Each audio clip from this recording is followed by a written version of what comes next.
Do you need a card for your favorite veteran or military person? Check out this beautiful God Bless Patriotic card. It is perfect for Memorial Day, signing up to enlist, going to graduate from boot camp, or retiring from the military. This is the card that is perfect for all of those occasions. So let me show you how to put it together. Here I've got all of my pieces cut out. We've got black for the card base, and then I've got white for both sides of the flag, and then the stripes, and then the text for the front of the card. So the first thing we're going to do is go ahead and start putting together the front. You'll see there's the score lines for all of the text on that first piece, and then there's score lines on the flag, so you know exactly where to put the stripes on there. And if you did it like I did, you cut both pieces and forgot to remove the score lines, it's really not a big deal because we'll be looking at the back side of that. No one will see those score lines there. Okay, so let's get started by adding the God Bless to the front. You can either put your glue on the card base or you can put it on the back of your letters. That's completely up to you how you want to do it. I'm just going to put a couple little dots of glue inside of the score lines right on this strip for the card base. I find that the easiest way to do it. The other thing that you could do for this is to use double-sided tape before you cut everything out, or again, you could put the glue on there, but those are different options. But just know if you use the double-sided tape, once you've stuck that down, it's over. So I prefer to use liquid glue so that way I can just maneuver things around a little bit to make sure that everything's lined up right, because I don't always set things down the right way every time. Okay, I've got all of my glue on there. Now I'm just going to come in with my letters and I'm just going to line those up inside of those score lines. So there's the complete score line outline of each letter, and I'm just going to set those down in there. And oh, where did my weeding tool go? Found it. So just going to line those up really well, and don't worry about if you have glue smushing out. We can always clean that up at the end, and this glue is going to dry nice and clear anyways, so it's not a terrible thing, but you know, we do like to make it look as good as we can. So small dabs of glue. You can always use your finger to wipe away glue if there's too much when you go to put it down. So I'm just going to continue on here, lining up all of these letters right in their areas and then just lightly pressing those down. And I've got a little bit of glue that I'm cleaning up with my, it's not a scraper. It is a weeding tool.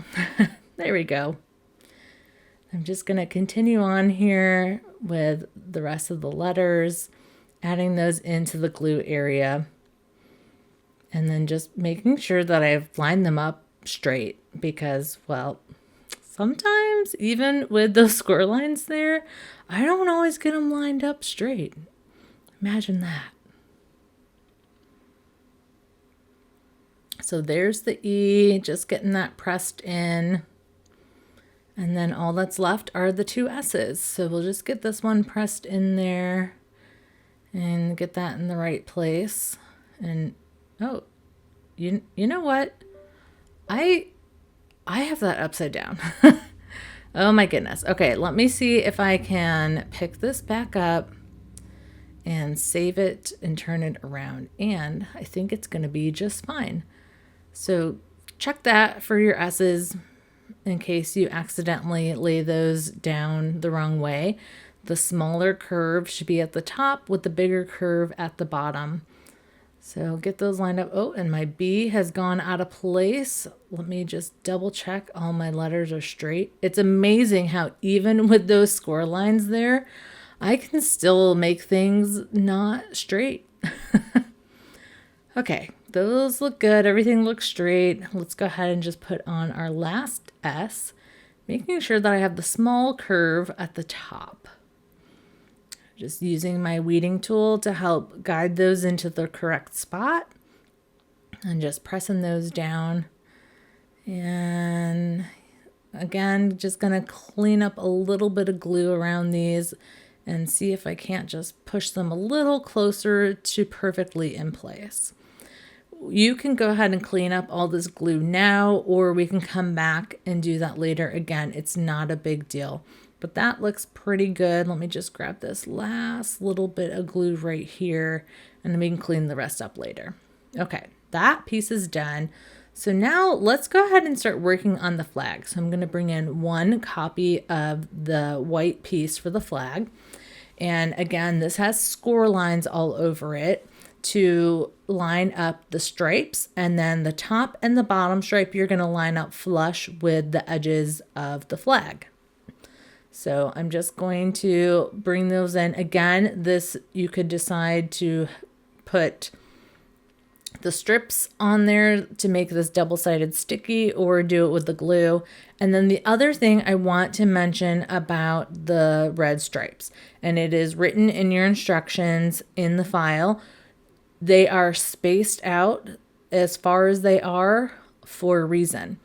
I troubleshooted this back and forth many times, and this is what I found is the closest that those strips could be to each other without them picking up and tearing while they were cutting. So don't think that that is a mistake. There is a reason that those are so spread out. And I know it feels like you're wasting cardstock, but you're actually saving it, because otherwise you're going to cut those strips out like 5 or 6 times just to get a few good ones. So I'm just putting a little bit of glue on the back of these strips. I really want to focus on getting the glue kind of where they curve. That's where they're going to need the most spot to get tacked down. And then for this top one, I'm just going to line that up with the right top corner, and then trying to make that flush all the way across. There's not a score line for the top and bottom stripe. Again, you're just going to line those up flush with the curvature of the flag. And then we're just going to keep doing the same process for all of the flags, except these ones you're going to line up on the score line. So the score line will be at the bottom of each of these stripes. So you just want to go ahead and line those up on there, and then making sure that they're flush again on that right side, and then everything else should fall into place. So I like to just focus on the right, and then I kind of look at, look where that score line is. But as long as I have that right side lined up flush with that straight edge, everything should work out just fine. So I'm going to continue on adding these stripes, and I will be back when they are done. Okay, I am just putting the final touches on this last stripe here, making sure that it is tacked down really well, and that looks great. And now we're going to do the blue stars. And yes, there are 50 stars for all 50 states. So I'm just going to make sure I have that going the right direction and I didn't accidentally flip that. And it's going to be flush around the top and then on the left side, and then it'll go nice and straight against those stripes. So here's another point where you could either do double-sided tape on the back of this, or you can see I'm doing the liquid glue, but I don't need to put liquid glue on every little spot. I'm really just going to focus on getting glue to the outer edges of this section, and then a few kind of around in the middle, but really focusing on those outer perimeter of this design, and that's what's really going to hold it in place. So just being mindful to just do tiny little dots. This is a pretty intricate piece here. I did turn down the speed when I cut this out just to make it cut nice and clean. But other than that, I did not have any issues getting these tiny itty bitty little stars out of there. So when I go to apply this to the flag, I'm going to focus on the left side and the top. And I find it easier sometimes to do that if you pick it up and you're holding it in your hand. This is all just preference. So I'm just going to line that up at the top and then that left side, and then everything should fit just fine. You could decide to do this piece first, and then you'll know like each flag piece can line up flush against that. If that works better for you, that's a different way you can do it. There's no real wrong way to assemble this. I'm just going to show you all the little steps. And I noticed that I have a couple of little spots that did not get enough glue. So I pulled out a scrap, put a little bit of glue on the edge, and then I can just slide that under right where it's lifting, and then just paint some glue under there so that gets tacked down really well. For these stripes, it's really important where that kind of curve is to make sure that that part's tacked down so nothing lifts and you don't lose your whole stripe. So that looks great. And now we just have to finish paper piecing. So we're just going to go ahead and take this big old flag and we're going to put it right on the back wall of our box card. And I'm going to go ahead and put my glue on the back of my flag because I wasn't quite sure exactly where it's going to fit, where it's going to end on that card base. So I think this is the easiest way to do it. You could certainly use tape runner for this if you wanted instead of liquid glue. But again, I'm just going to stick with that good old liquid glue and then just making sure that it's, covered well. And for this, I'm going to just kind of stick my finger through that opening area to help get everything flush on there. And then making sure I'm checking all sides. So the top, the left side, the right side, and then that underneath area where that flag is. And then that'll make everything nice and flush. And then if you want to see how really good you did, flip it over. And, it's not a big deal if it's not perfect. We're going to put a piece on the back there too, so that'll kind of hide some of those mistakes. But just give that a really good press down to make sure everything's stuck on there really well. And then our next step is going to be to just start putting together our box.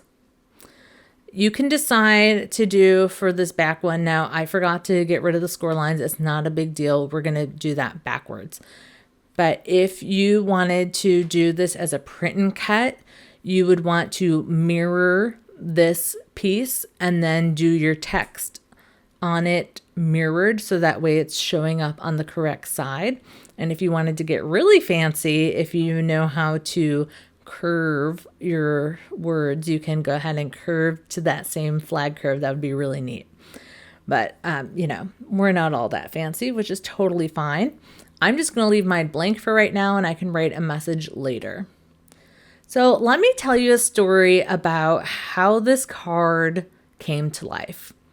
My grandfather was on an honor flight. And if you've never heard of this, they do this for veterans. And I believe it's for, he was in the Korean War.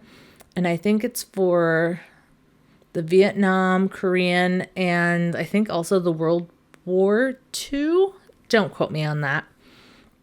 But that's where this card came from. So let me jump back to what we're doing now. So we're going to go ahead and start putting together our box. So I'm just going to fold all the score lines on all of my strips here. For the back one, you're going to fold those forward. I sometimes find it easier to fold backwards and then to fold forward.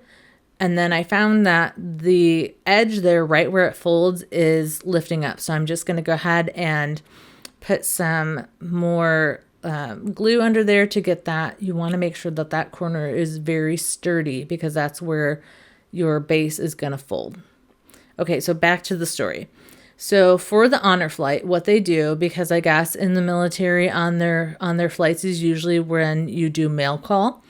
So on their flight home, they take you to DC, you get to spend the day out there, and then on your flight home, you get to do mail call. So we all sent a bunch of cards for him to open, so he'd have a bunch of mail to open on his flight home. So that's where this card design came from, was I needed to create a card for his honor flight. So just another reason you can, you would want to make this card. Okay, so I've got that piece all put together, and then on the front, you've got the score lines just on the right side, and then there's two of them. So you have a fold that's going to be the side of your box, and then you have the glue tab. Now, the thing that I didn't do, and we kind of goofed, is you want to tuck that glue tab in, and I should have attached that before I put the flag onto the base. But thankfully that is not tacked down really well, so I can slide this in there. So just that little glue tab, folded everything the correct direction that you're used to, and then I'm just gonna tuck that in behind the pretty part of the flag, and then it'll be like on top of the base of that flag. I hope that makes sense. You could also tuck it on the back side before you put your message on there too. Either way, it's going to work just fine. And I'm just going to tuck that in there. And I'm making this a little bit more difficult because I'm trying to squeeze it in between layers instead of putting it on first. So hopefully you're watching this before you create this or as you're doing it, and maybe you'll catch this before you goof it like I did. It's not the end of the world. It's going to fit. It'll be fine. I'm just going to tuck that in there. And then when I'm doing that, I'm trying to make sure that the bottom of my strips, so of my card base, are nice and flush. So that way they're going to stand up really well. And I've got that in there. That looks pretty darn good. You can see that edge folds up a little bit high. At this point, I don't think there's any more tucking of that flap that I can do, but that's how you would fix that. You need to adjust the way that that glue tab is attached to your card base. But this looks pretty darn good. And this is me trying to fix it. I'm just kind of creasing that tab a little bit differently so that way it'll stand straight. So now we're going to do the same thing to our middle insert. And we've got a tiny little glue tab there, and we're just going to put glue on that while it's facing you. And then this is the fun part. So you've got the little corner there, and then in between your two glue tabs is where this needs to go. So this part you get to just decide, if you want to go straight in the middle, you want to go a little more forward, a little more backward, completely up to you. The only thing you want to do is make sure again that all of your strips are nice and flush at the bottom. You can see how I folded mine back, and I'm just making sure that it's nice and straight, and then you can make adjustments to that angle as you need to. So now that that is all tucked in, and I like to press it from both directions, now it gets really easy to close up the rest of your box. So you've got a glue tab on the opposite side. We're going to fold that back and then just put glue on the part that's facing you. And you can try to maneuver it, but it's a lot easier if you just lay that nice and flat. This is me trying to show you how you can just maneuver that. And to me, that's a little bit harder. So the easiest way to do it is just to lay that nice and flat and then fold that strip over it. It's going to pick it up and hold it in the correct spot. It'll be the correct distance that it needs to match what you did on the other side. So you're just going to fold that piece over, give that a really nice press, and then watch what happens when you go to lift it up. You'll see how it picks up that front flap because it's not completely put together, but it makes that movement, which is perfect. That's exactly what you want it to do. So we're just going to make sure that's nice and flush on there. And then we're going to do the same thing with the glue tab on that side piece. So I'm just going to lay it flat. I put glue on that tab. That's going to stick behind the front piece that says God bless. And we're just going to make everything lay nice and flat and then press that out. Now you'll see I've got a little bit of a bump. Mine's not laying flat. And that's because I did not get that first glue tab tucked in between the card base and that flag. It didn't get tucked in right. That's why I have a little bump here. If you got yours tucked in right, it should lay perfectly flat. Sometimes you can just kind of fold it and manipulate that a little bit better. But look at this. It looks great. It sits up. It's going to stand. It's a little bit top heavy because we've got 3 layers on that back, but it will stand nicely on display. And then you want to just make sure that it's going to fold flat going both directions. And then when you've got it all done, that's going to fit inside a 5x7 envelope. And you've got plenty of room there to write your personal message on the back. Well, what do you think? Here is our beautiful patriotic card here. We've got the couple of different layers. You've got your flag on at the back with your saluting person in the middle, and then God bless on the front. And then on the back of the card, you've got plenty of room here to write your personal message. So there you have it, your patriotic card just in time for Memorial Day.